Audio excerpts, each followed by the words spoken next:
Take a break from your busy schedule and join Harold Sala for Guidelines, a 5-minute commentary on living. I was a young man in my early 20s when I went to the hospital to visit an elderly man in his 80s who was alone in the world and simply wanted to see an end to his pain and suffering.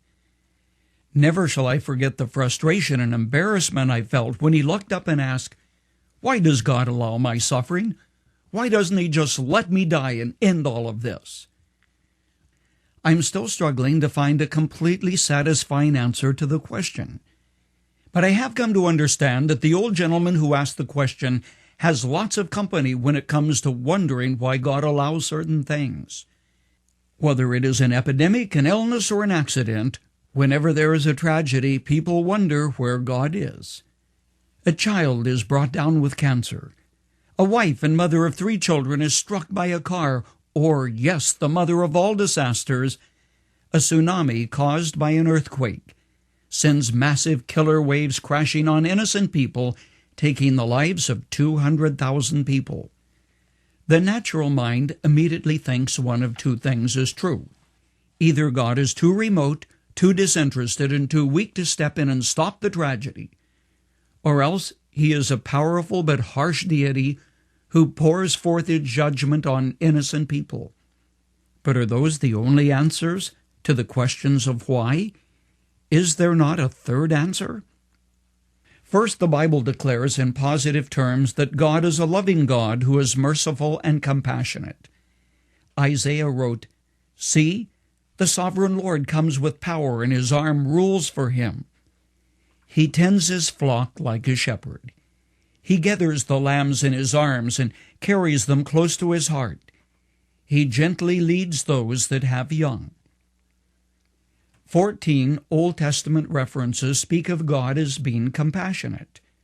The picture of God in the New Testament is reflected in the healing ministry of Jesus, who compassionately touched the lame, the deaf, the blind, and the fallen, who held the little children in His arms and said, "Of such is the kingdom of heaven."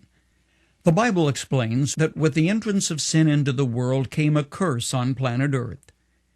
Writing to the Romans, Paul talked about the fact that planet Earth has been made subject to decay, and it groans waiting to be recreated and purified at the end of the age. That's when God will remake the heavens and the earth. At creation, God put certain physical laws into effect. They control nature, such as the law of gravity, such as the fact that the movement of plates on the ocean floor will produce a tsunami.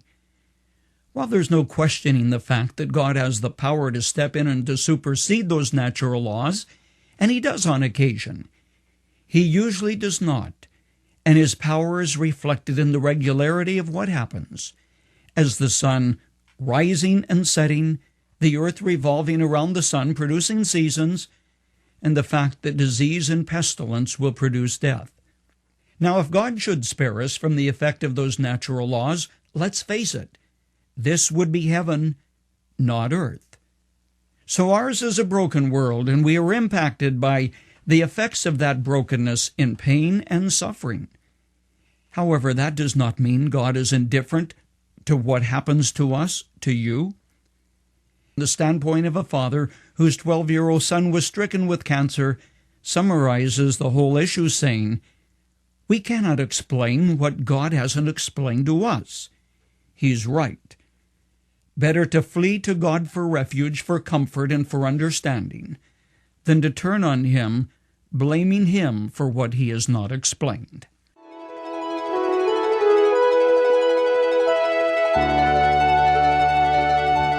You've just heard Dr. Harold Sala with Guidelines, a 5-minute commentary on living. If you would like to listen to the program again, download a copy, subscribe to our e-commentary, or view other resources, visit guidelines.org. We would like to hear from you too.